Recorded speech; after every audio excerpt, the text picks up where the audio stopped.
Assalamualaikum warahmatullahi wabarakatuh. Waalaikumsalam warahmatullahi wabarakatuh. Yang terhormat Bapak Danang Dirgato Putro selaku dosen pengaku mata kuliah PKS dan teman-teman yang berbahagia saat ini. Puji syukur kehadirat Allah Subhanahu wa taala yang mana telah melimpahkan rahmat terus serta hidayahnya kepada kita semua sehingga pada sore hari ini kita masih dapat berkumpul di kelas ini.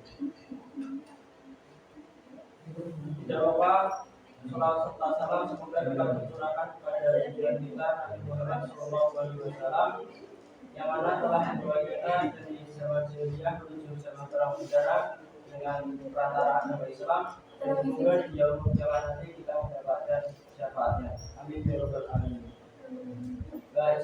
Izinkanlah kami dari kelompok 4 akan mempresentasikan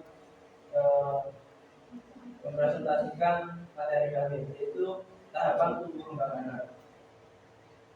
Anggota kelompok saya adalah Mbak Pujati Sulisnyaning dengan ID 21842013 dan saya sendiri Randy Pratama dengan ID 21842013. Berikut adalah materi yang akan kami sampaikan. Untuk materi yang pertama akan disampaikan oleh Mbak Pujati. Untuk Mbak Pujati, silakan.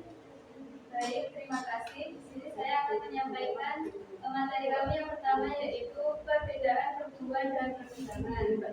Jadi apa sih itu perbedaan dari pertumbuhan dan perkembangan? Pertumbuhan adalah seringkali ditujukan pada suatu perubahan karakteristik fisik yang membuat tubuhnya bertambah besar secara kasat mata. Jadi perbedaannya itu dapat dilihat secara fisik. Kemudian yang kedua ada perkembangan. Perkembangan atau development adalah proses bertambahnya kecakapan atau skill anak untuk menuju kedewasaan dalam hal-hal yang berkaitan dengan pergerakan tubuh, pematangan emosi dan mental, kecerdasan, kemampuan bicara dan bahasa, serta kemandirian dan bersosialisasi. Lanjut, materi yang kedua yaitu pengertian tumbuh kembang anak.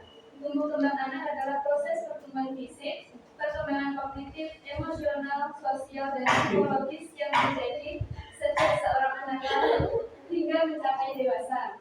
Proses ini mencakup berbagai aspek dalam kehidupan seorang anak, dan setiap anak akan melewati tahap perkembangan secara berbeda-beda. Baik, yang materi yang ketiga yaitu tentang faktor yang mempengaruhi tumbuh kembang anak. Faktor yang pertama yaitu faktor genetik atau faktor bawaan dari keturunan dari orang tua, yaitu modal dasar atau faktor utama yang sangat mempengaruhi tumbuh kembang anak. Selanjutnya ada faktor lingkungan. Nah, faktor lingkungan ini dibedakan menjadi 3, yaitu lingkungan pranatal atau sebelum kelahiran seorang anak, kemudian lingkungan perinatal atau setelah kelahiran anak hingga mencapai 7 hari setelah kelahiran. Kemudian yang ketiga ada lingkungan pasca-natal atau setelah kelahiran. Terima kasih, saya kembali kepada moderator. Terima kasih Mbak Pujati. Untuk materi yang selanjutnya akan saya sampaikan sendiri. Untuk materi keempat yaitu tahapan tumbuh kembang anak. Tahapan tumbuh kembang anak usia 1 tahun. Kemudian tahapan tumbuh kembang anak usia 2 tahun, tahapan tumbuh kembang anak usia 3 tahun, dan tahapan tumbuh kembang anak usia 4 dan 5 tahun. Tentu saja dari tahapan-tahapan usia tumbuh kembang anak itu memiliki tumbuh kembang yang berbeda-beda, seperti itu. Kemudian materi yang kelima yaitu pertumbuhan fisik anak. Pertumbuhan fisik anak merupakan pertumbuhan tubuh dan otak, stabilitas dalam kapasitas sensoris, keterampilan motorik dan kesehatan. Anak yang berkembang bertambah kemampuannya dalam berbagai hal, terutama yang berkaitan dengan perkembangan fisiknya. Nah, konsep pertumbuhan fisik anak, Copeland dan Thomson tahun 1956 mengungkapkan bahwa perkembangan fisik individu meliputi 4 aspek, yaitu sistem syaraf yang sangat mempengaruhi perkembangan kecerdasan dan emosi, otot-otot yang mempengaruhi perkembangan kekuatan dan kemampuan motorik, kelenjar endokrin, struktur fisik atau tubuh yang meliputi tinggi, berat, dan proporsi. Kemudian karakteristik pertumbuhan fisik anak. Karakteristik pertumbuhan adalah adanya perubahan secara kuantitas yang meliputi jumlah, ukuran, bentuk, luas, tinggi, serta berat pada fisik seorang anak. Tahap pertumbuhan fisik antara laki-laki dan anak perempuan pada ulang-ulang pertama itu memiliki perbedaan yang signifikan. Secara umum anak laki-laki lebih cepat tumbuh tinggi dan berat badannya juga lebih cepat naik daripada anak perempuan. Dan ini dibuktikan melalui penelitian di standar antropometri anak yang disusun oleh Kementerian Kesehatan Indonesia. 6. Perkembangan mental anak. Perkembangan mental merupakan suatu proses yang menggunakan perilaku kehidupan sosial psikologi manusia atau remaja pada posisi yang harmonis di dalam lingkungan masyarakat yang lebih luas dan kompleks. Freud mengemukakan bahwa kehidupan emosi pada tahun-tahun pertama kehidupan anak hanya berlangsung dengan baik agar tidak akan menjadi masalah setelah dewasa. Bahasa 2008. Ya, silakan untuk teman-teman kalau tidak ada pertanyaan. Silakan Mas Ibu. Perkenalkan, nama saya Muhammad Saifuddin dengan NIM 24. Izin bertanya, apakah adanya perbedaan ras atau suku bangsa itu memberikan perbedaan pengaruh terhadap pertumbuhan anak? Terima kasih Mas Ibu atas pertanyaan. Kami hibur dulu, kemudian untuk pertanyaan selanjutnya adalah Maria, silakan. Terima kasih kesempatannya. Tidak dulu kembali terakhir pada izin bertanya, bagaimana apabila seorang bayi ketika dalam kandungan dan setelah kelahiran dalam keadaan normal, akan tetapi mengalami pertumbuhan yang lambat bahkan mengalami penurunan berat badan. Terima kasih. Terima kasih Pak. Kemudian untuk selanjutnya silakan Mbak Citra. Baik, saya Khalifah Citrawardani dengan 509 izin bertanya, bagaimana cara kita sebagai calon orang tua nantinya untuk mengasuh anak kita agar memiliki tumbuh kembang yang baik? Terima kasih. Terima kasih Mbak Citra atas pertanyaannya.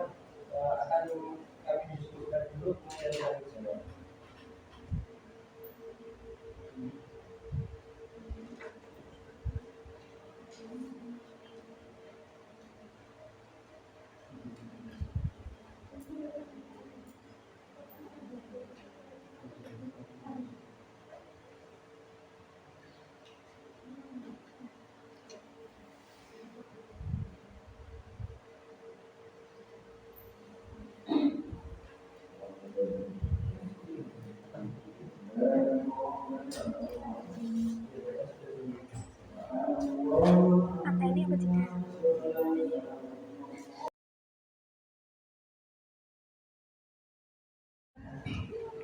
Izin menjawab pertanyaan dari Mas Ibu.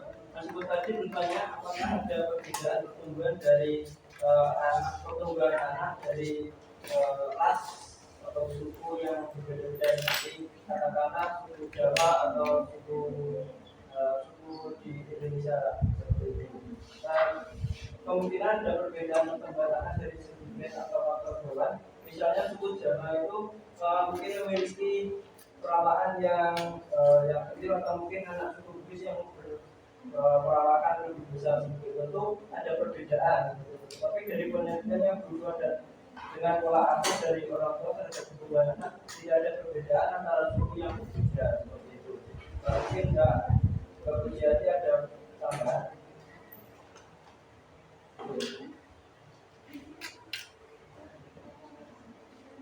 Bagaimana Mas Ibu? Apakah ada sanggahan atau pendapat lain?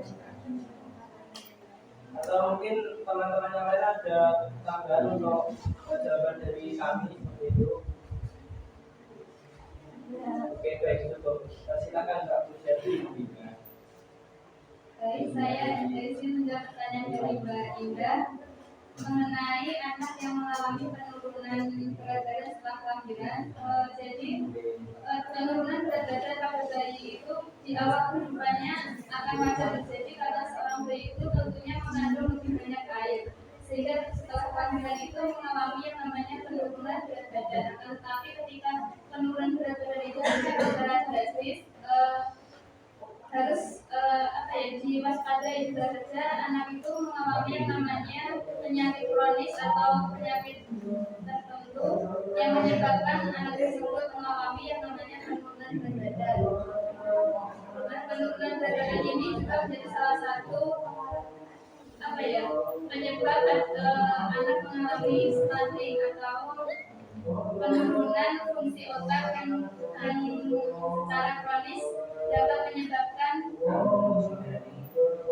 penurunan kecerdasan dari anak tersebut. Jadi hal tersebut terus menjadi kewaspadaan sendiri bagi ayah dan ibu, bagi orang tua. Jangan sampai seorang bayi mengalami yang namanya stunting. Masalah ini ada kabar. Bagaimana Mbak Indah? Apakah ada sanggahan? Syukur. Baik, kami lanjutkan pertanyaan ketiga yaitu dari Mbak Citra mengenai bagaimana pola asuh yang baik dari orang tua kepada anaknya. Nah, jadi tadi kan sudah kami sampaikan bahwa faktor utama yang mempengaruhi tumbuh kembang anak itu adalah pola asuh dari orang tua. Jadi hal tersebut sangat mempengaruhi terhadap perkembangan atau tumbuh kembang anak. Nah, untuk peran orang tua yang pertama terkait tumbuh kembang anak yaitu memberi kasih sayang dan perhatian. Yang kedua ada konsistensi terkait didikan dari seorang ayah dan ibu kepada anaknya. Yang ketiga ada mengajarkan keterampilan sosial. Keempat memberikan kesempatan untuk bermain dan bereksplorasi. Jadi tidak hanya belajar tapi juga anak dilatih secara kreatif dan dilatih secara kognitifnya. Yang kelima ada membangun rutinitas harian yang sehat, misalnya pola makan, terus pola keseharian yang berkaitan dengan kegiatan sehari-hari anak. Terus selanjutnya ada menjadi contoh yang baik bagi anak. Jadi sebagai seorang ayah dan ibu memberikan mana hal yang baik dan yang buruk yang harus dikerjakan atau dijauhi oleh seorang anak. Kemudian menyediakan lingkungan yang aman dan terhibur. Jadi lingkungan dari si anak juga sangat berpengaruh terhadap tumbuh kembang anak. Kemudian yang terakhir ada membantu anak mengembangkan keterampilan kognitif. Nah, untuk pola asuh dari orang tua dibedakan menjadi 4. Ada yang cenderung mengutamakan komunikasi dua arah, ada yang cenderung kontrol penuh terhadap anak, kemudian mengutamakan kenyamanan anak, dan yang terakhir enggan terlibat dalam kehidupan anak. Jadi dari pola asuh tersebut harus diperhatikan oleh orang tua agar anak dapat mengalami tumbuh kembang anak secara optimal. Mungkin Mbak Citra ada tambahan atau yang lain ada tambahan? Cukup. Baik, terima kasih atas pertanyaan dari teman-teman. Cukup sekian dari presentasi dari kami. Apabila ada kurang lebihnya kami mohon maaf. Kesimpulan dari materi kami yaitu pertumbuhan dan perkembangan merupakan dua hal yang saling berkaitan, namun memiliki makna yang berbeda. Tumbuh kembang merupakan proses yang dinamis pada kehidupan manusia. Selain mengetahui faktor pengaruh terhadap tumbuh kembang anak, memahami tahapan tumbuh kembang anak sangat penting sebagai bagian dari pola pengasuhan orang tua. Terima kasih. Akhirnya wassalamualaikum warahmatullahi wabarakatuh. Waalaikumsalam warahmatullahi wabarakatuh.